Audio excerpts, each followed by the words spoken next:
Hi guys, I was being asked kung successful na ba ako sa life ko daw ngayon. Anyway, yung successful kasi na sinasabi, nagdepende kasi yan sa definition ng tao eh.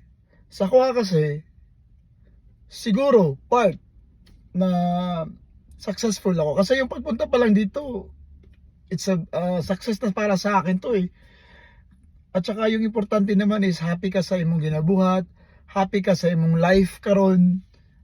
Maybe yun na yung success na sinasabi. Pero hindi pa talaga eh. Kasi kung materialistic tayo, hindi ko pa nakukuha yung mga gusto ko. Ang dami ko pa mga pangarap na gusto kong abutin. Siguro step by step basis. Nandun na ako eh. I'm in my way na nire-reap ko yung mga akong gipang trabaho just para makuha na ako ni siya. So siguro dili gid ko matawag na successful, pero as long as happy ka, siguro yun na yun. Ang hirap sabihin, ang hirap kasi lisod kaayo nga i-define ang word na success eh. Pero as long as happy ka, contented ka, and then naka sa right path, yun na siguro yun.